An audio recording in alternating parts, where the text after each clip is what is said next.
Hello, I'm Travis Wayne Goodsell. You most likely don't know me. I was born and raised Mormon in the Church of Jesus Christ of Latter-day Saints, going on 50 years. And because of the way YouTube is designed, I have to give an introduction to each and every video in this series. So understand that there is a series to this, and that you're somewhere in the middle of it eventually.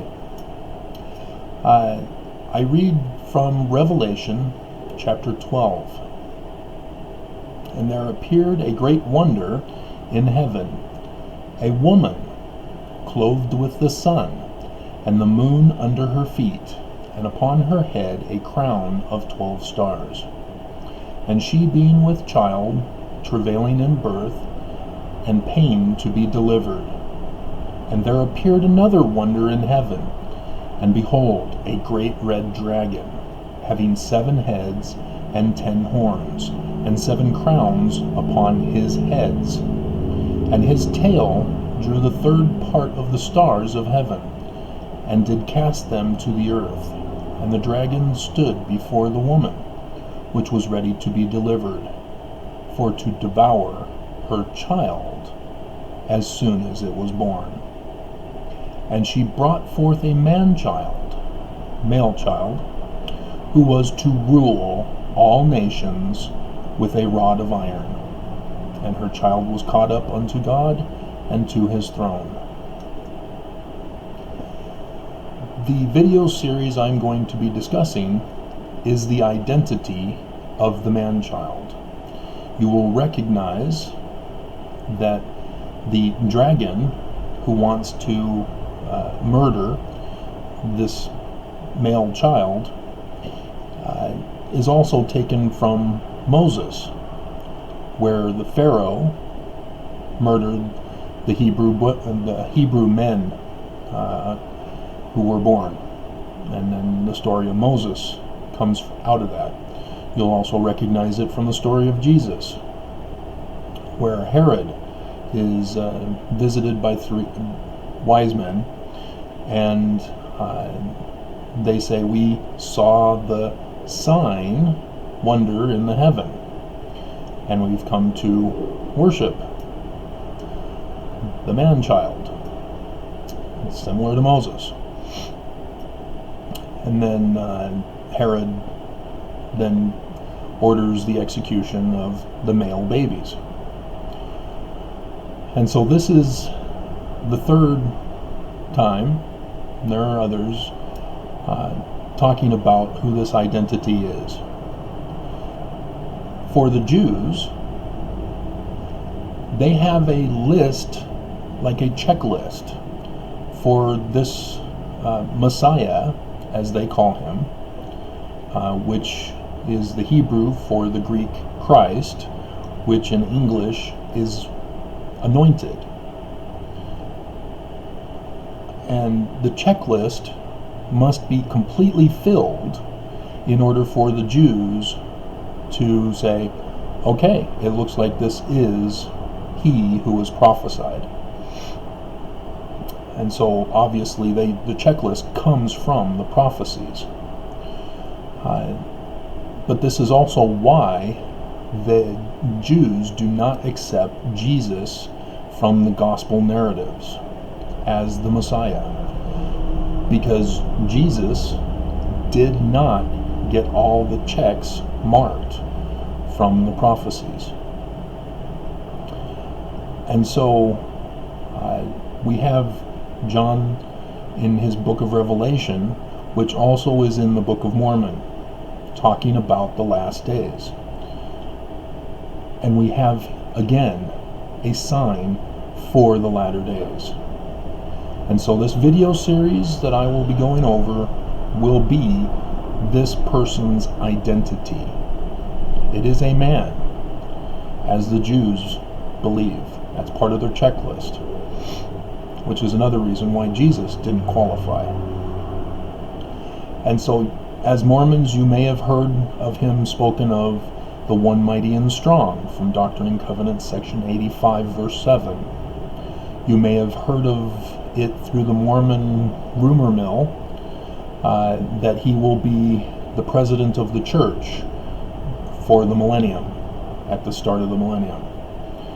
You may recall section 130 of the Doctrine and Covenants talking about a man who will lead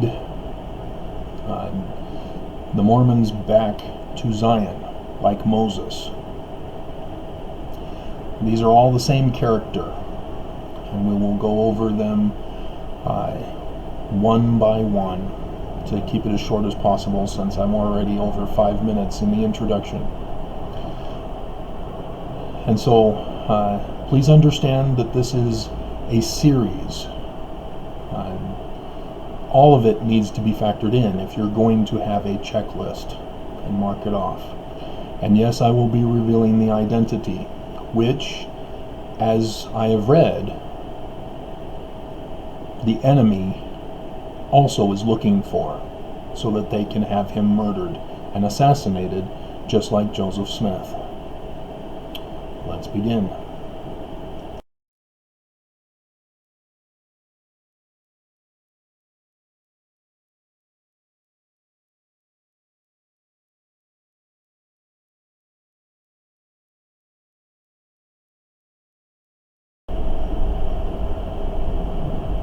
Did you notice the date of that sign in the heaven? It should surprise you guys. It's the 8th of April, 4 AD.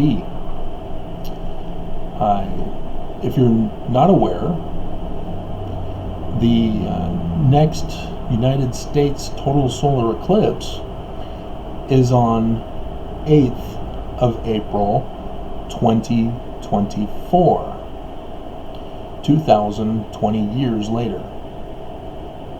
2020. This year it's 2020. And it crosses the one that occurred on the 21st of August 2017 in southern Illinois, even in a place where it's called Little Egypt.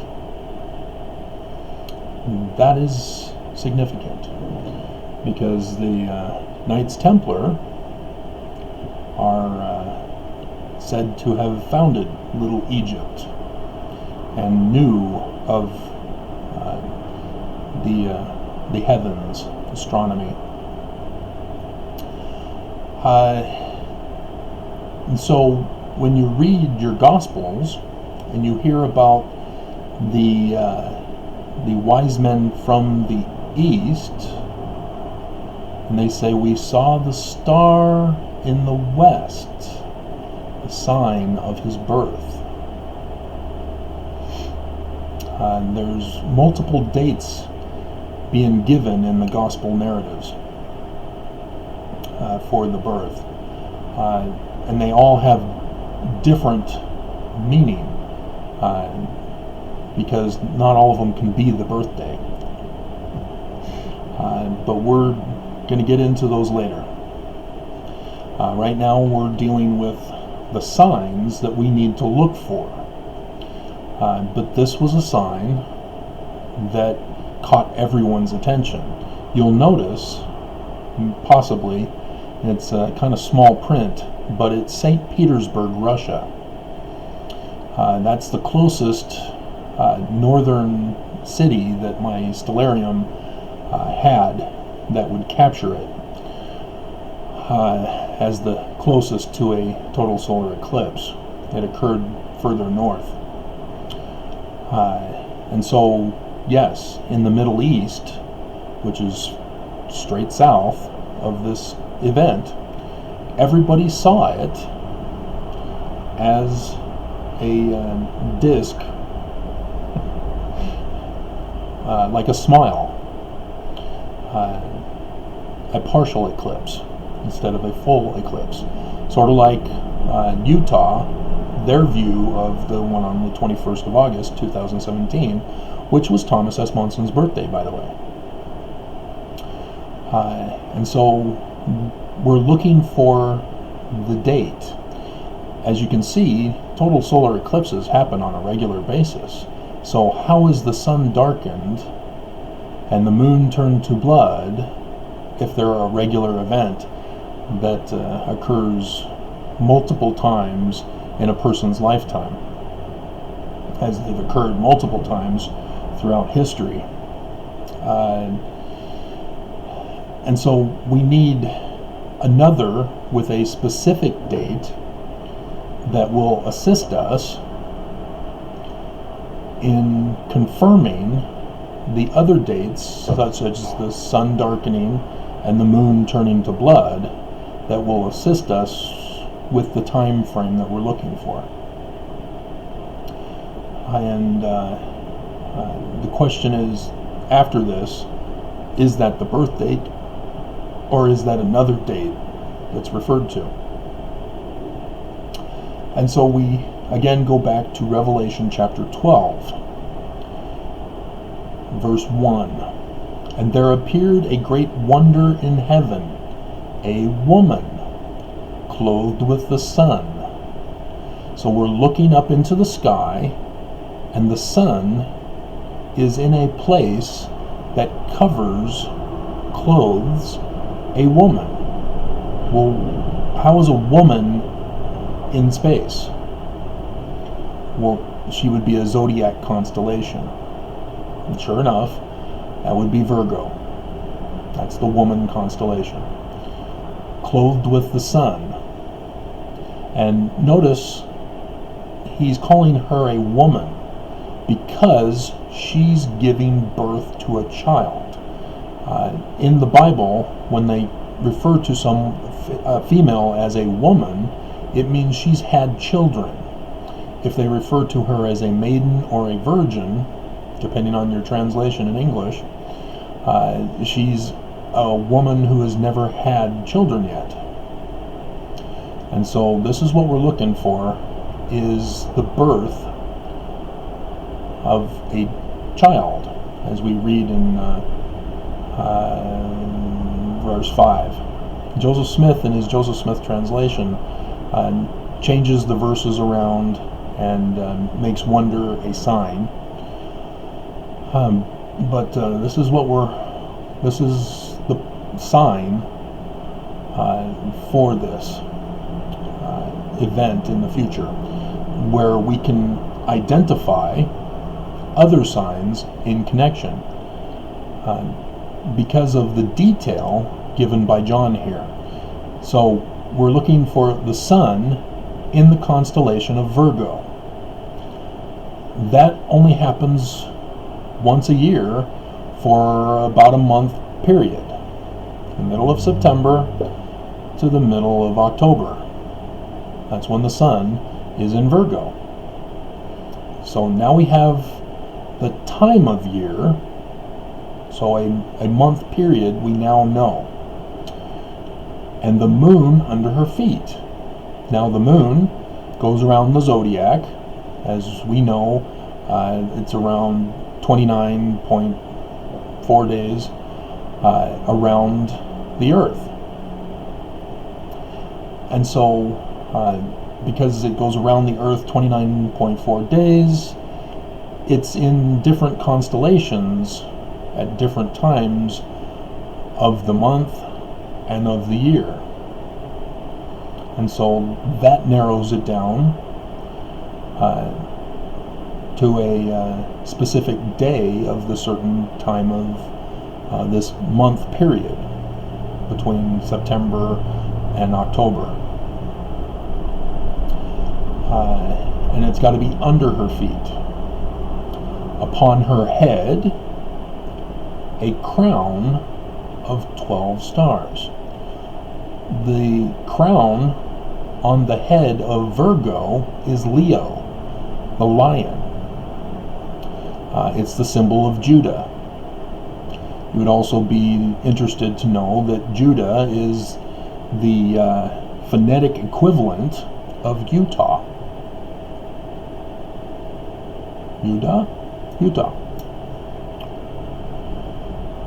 And so, yes, you're thinking, 12 stars, Utah, That's the LDS Church, isn't it? Yeah. That's Joseph Smith translation. Talks about that. And also the Book of Mormon. When Lehi has his first dream, he sees a man descending like the sun. And he has 12 followers as the stars. 12 stars. Apostles. But Leo is not understood to have 12 stars making up its constellation. And you may say, well, how do they know how many number of stars? Well, they're literally multi-billions. Because space is infinite and vast, and there's stars everywhere. It's just they're so far away that their light is dim in comparison to where we are. Yeah, if we were to travel through the constellation of Leo, we would continue to see stars upon stars upon stars. But the ancients, when designating characters for the heavens, for the zodiac and for the other areas, like the Big and Little Dippers, they designated them with a certain number of stars. They weren't detailed. It's like comic drawing. You don't have to draw the whole features of the comic character that you're drawing. You can leave out information, and the reader of the comic strip can still fill in the blanks.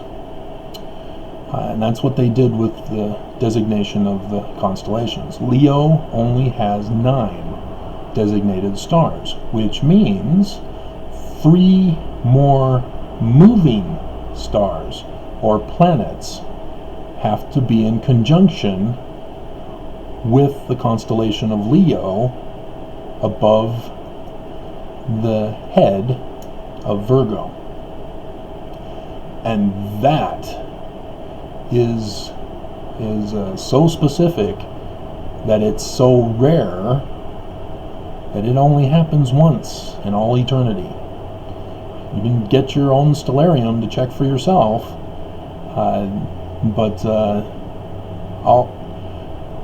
did I put it in here, or do I still have it in here? I'll check. I might have to do some pulling from my files, but Joseph Smith, when he got the plates on the 22nd of September, 1827, there was a very close, but doesn't qualify, sign similar to this one. And this one, as I will put in here for you, occurred on the 23rd of September 2017. That specific date given by John helps us put all the other signs, sun darkened. What sun? The one over the United States. 21st of August, 2017. Because that sign occurs, and then boom, this timestamp that John gave us then occurs. And for us as Mormons, do you women remember the significance of that day? 23rd of September, 2017. It's been a few years, hasn't it? That was the first... Sorry for the noise. I have to breathe. That was the first time that the Relief Society meeting got to be a part of General Conference. And then it was changed later so that it's only in the fall, and the men's priesthood in the spring, in April. And so, did you also catch on to who was the brand new Relief Society president? The woman. She was the previous primary president. So kind of cool, isn't it? So the girl becomes the woman on the date of giving birth, the sign. So yeah, that is pretty cool.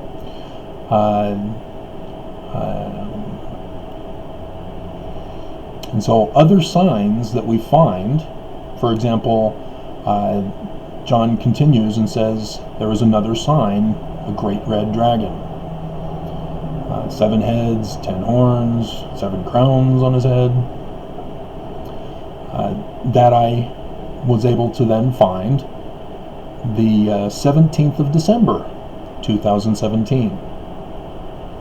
The 5th dark day of Hanukkah, the Jewish holiday of lights. And so yes, there is a connection with Jewish holidays, with these signs. The moon turning to blood. Do you remember back on Passover of 2014? We had a blood moon eclipse. Then for Feast of Tabernacles in 2014, we had another blood moon eclipse. Then on Passover 2015, the morning of the Saturday session of April General Conference, a blood moon eclipse. This was a tetrad that was a once and forever tetrad occurring on the Jewish holidays of Passover and Tabernacles. There have been 8 from the time of the total solar eclipse back on 4 AD. But none of them were on Jewish holidays of Passover and Tabernacles, 4 times in a row.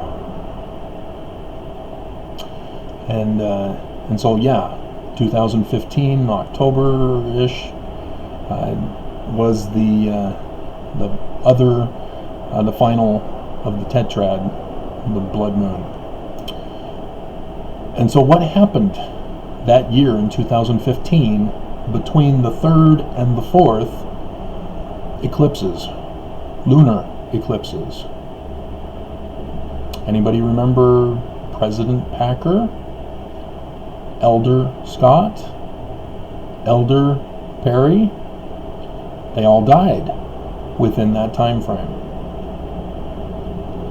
3 apostles, 3 stars die and were replaced with 3 more apostles to make 12.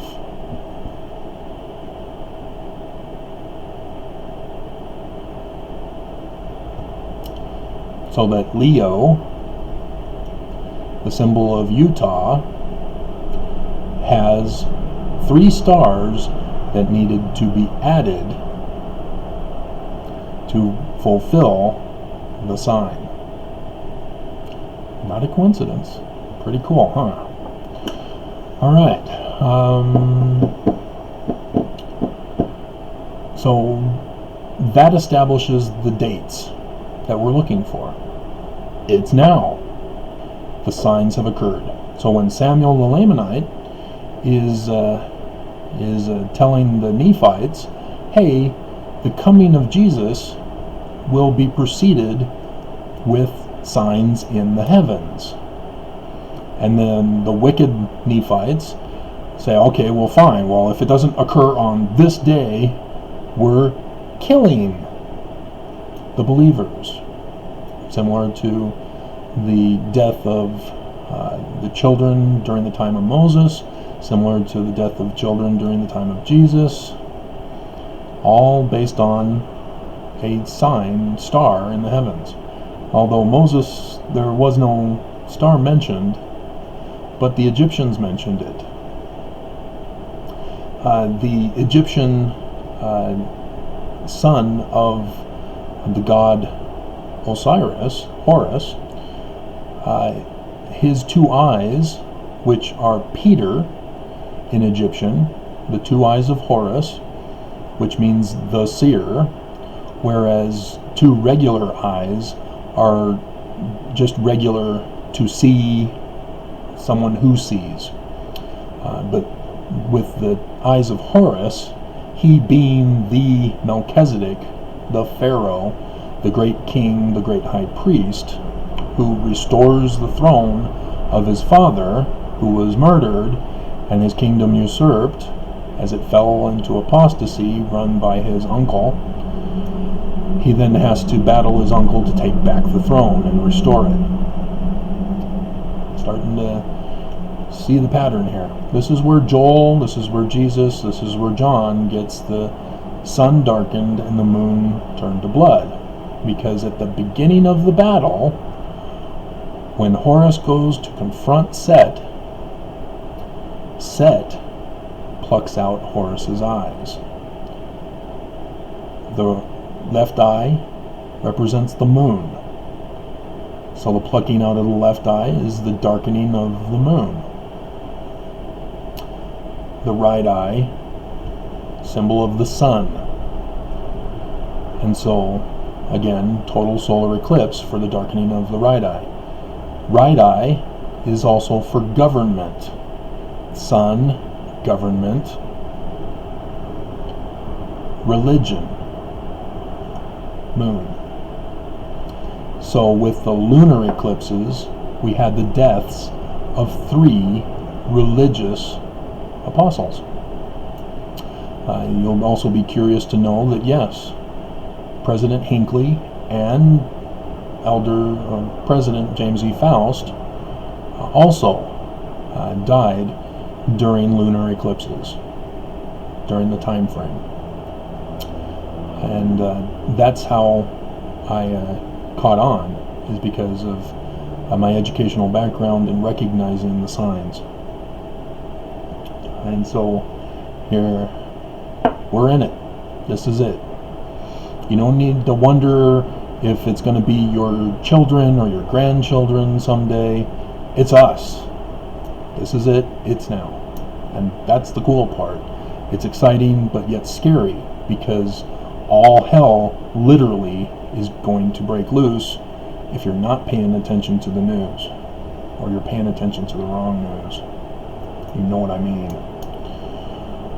Alright, so, oh yeah, one more thing about the total solar eclipse on the 21st of August that started it all off.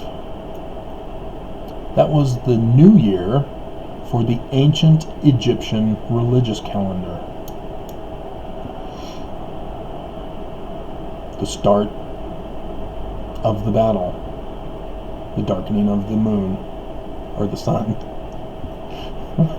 We've had not only the tetrad, but we've had a couple other lunar eclipses as well. 2018, on the 31st of January, right after Monson died. On the 2nd, during the sign of the third part of the stars of heaven casting themselves to the earth. It's called the quadranted meteor showers. And at 10:02 p.m., when Monson died, they were going on. Not a coincidence. The signs are here. We've had them.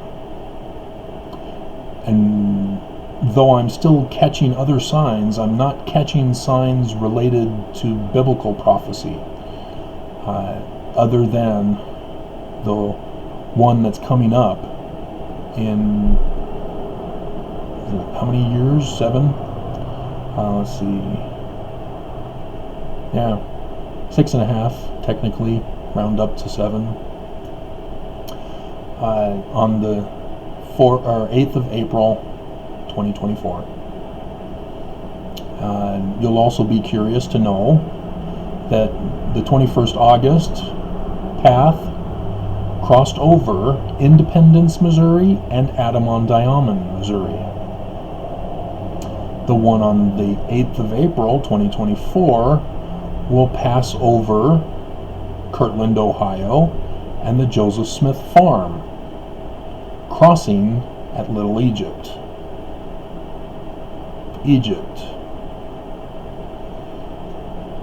And this is how you confirm things, is taking the facts from all the different fields of study and making the connections. So yes, the ancients understood astronomy. They understand it very well, to know of the land, location, date, specific date of when all this is to occur. And so we now know from scriptures that the prophecies of the signs have occurred.